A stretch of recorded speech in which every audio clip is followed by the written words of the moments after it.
Good day everyone. Today we will be talking about the steps of ethical decision-making process. The reporters are Araniel, Evangeline, BACALIAN, ROMEO, and ARROYO, ANGELOU.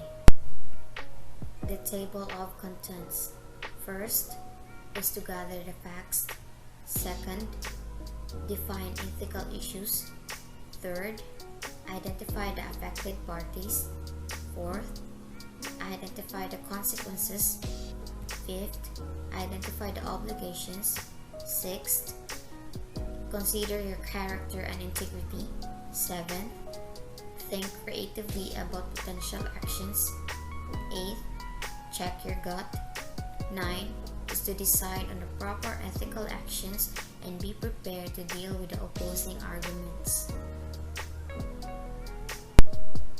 Let's start off with gather the facts. In gathering the facts, you don't have to jump to conclusions without the facts. There are questions to be considered to ask. These are who, what, where, when, how, and why. And you have to assemble as many facts as possible before proceeding, because some facts are not available, and facts may be difficult to find because of the uncertainty often found around ethical issues. Next is to clarify what assumptions you are making. You have to ask yourself questions about the issue at hand, such as the 5 whys method. Facts are not always easy to find, especially in situations where ethics plays an important part. Some facts that are not available are clearly demonstrable. Also indicate which assumptions are made. Gathering relevant information about the issue helps you prepare decision makers to evaluate the usefulness, the utility of their options. There are some traps to avoid when gathering information. Decision makers must avoid selective information that supports only one point of view. You have to gather information to make an informed decision. The second one is to define the ethical issues. In defining ethical issues, you don't jump to solutions without first identifying the ethical issues in the situation.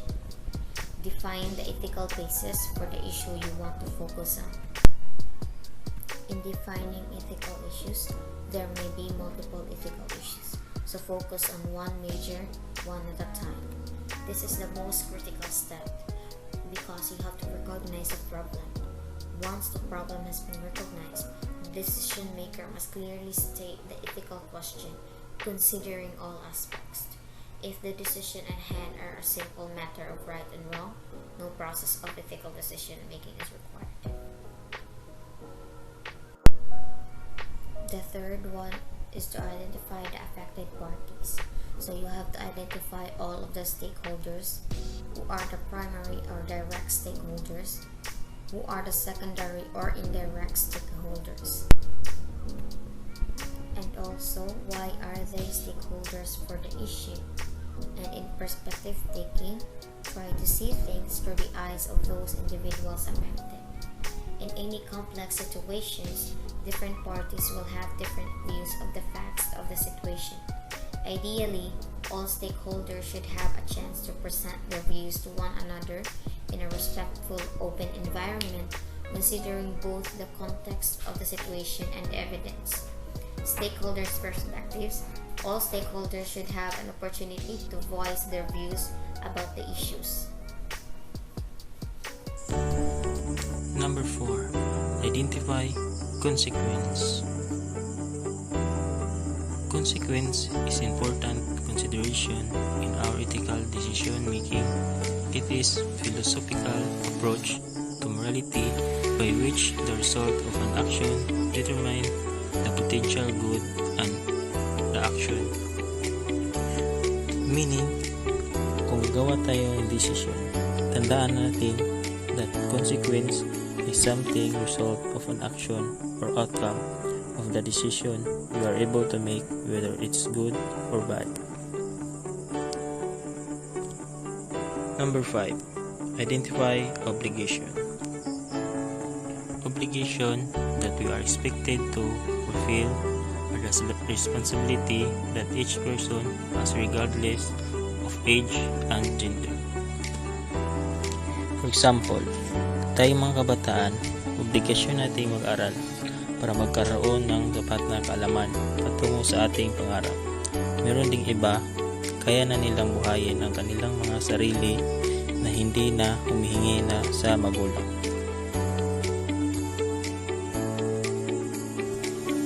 Number 6. Consider your character and integrity.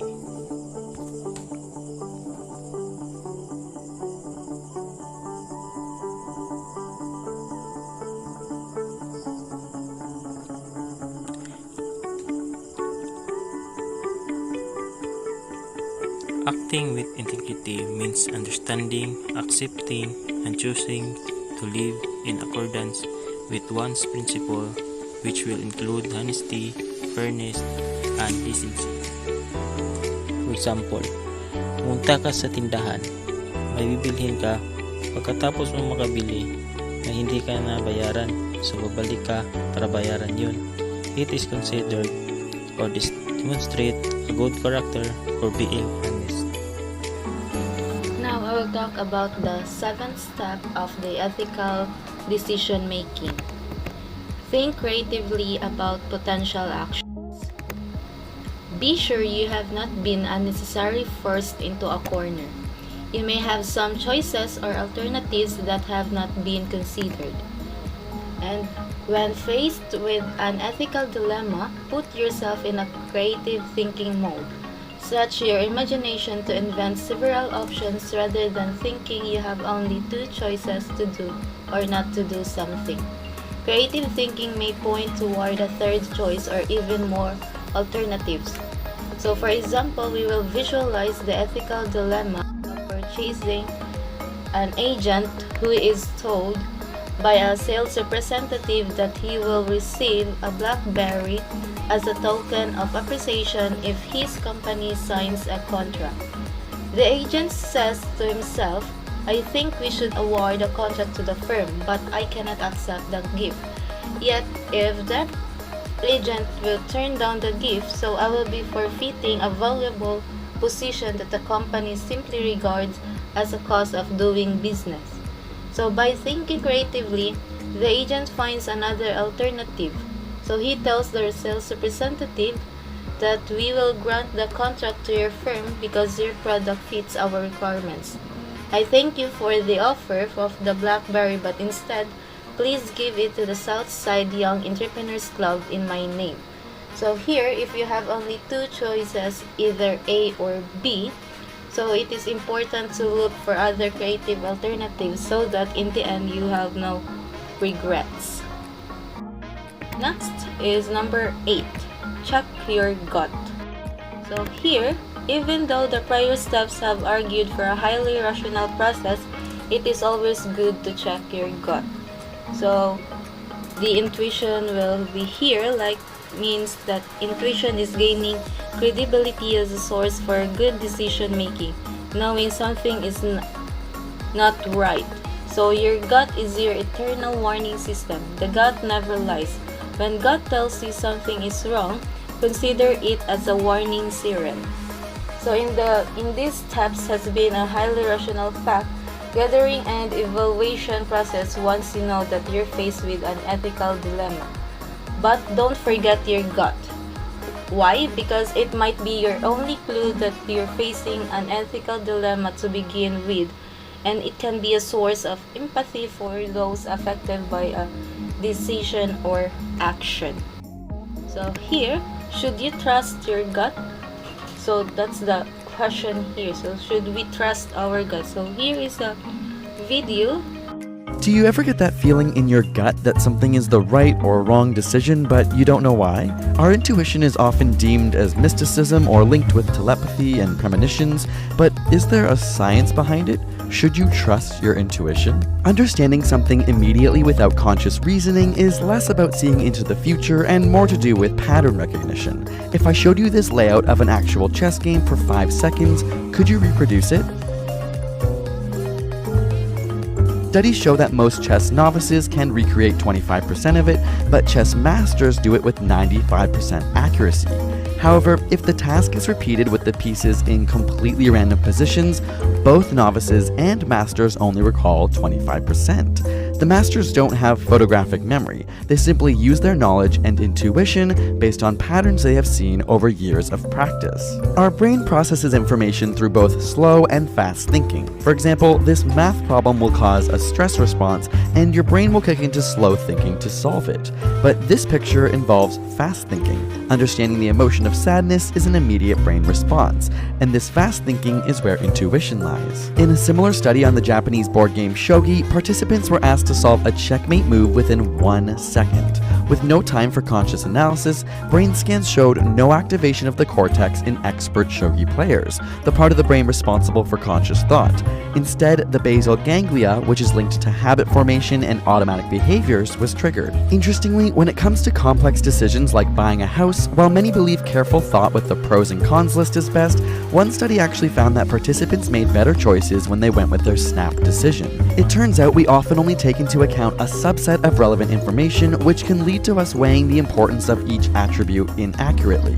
The study also found that those who trusted their gut were more satisfied with their decisions in the long run than those who thought through the process carefully. However, when making simple purchases like which toothpaste to buy, where variables are not as complex, the study found intentional thought and research to be helpful. Think you can identify the sound of your own voice? Surprisingly, after listening to a recording of many voices in succession, including their own, 75% of participants in the study made a mistake recognizing their own voice. But the most fascinating part is that their skin conductance was also measured, and these levels went much higher when their own voice came on, even though they didn't consciously recognize their voice, suggesting they had ignored their intuition, which knew the correct answer first. This same phenomenon was shown in a card game that uses 4 decks of cards. The participants would select a card from any pile, which would either be good or bad. Without them knowing at first, decks A and B had more bad cards, while C and D had more good cards.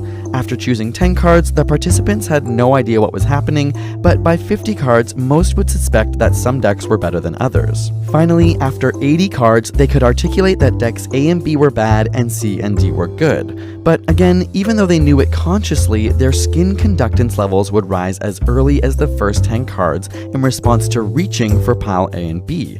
Their skin was already making unconscious signals about the right choice before their conscious mind did. Of course, their skin didn't know the correct answer, but their unconscious mind began understanding patterns before their conscious mind had. So, is following your intuition always the route to go? Not in cases of empathy, it turns out. A study involving over 900 participants found that when it came to accurately interpreting and understanding the feelings of others, systematic thinking, or carefully analyzing the information available before making a decision, was more successful than going with what feels right. Relying on our past experiences is essentially how our intuition is formed, and it has helped our ancestors determine friend from foe. However, we were given 2 systems of thinking, fast and slow, and we recommend that it's best to follow them both.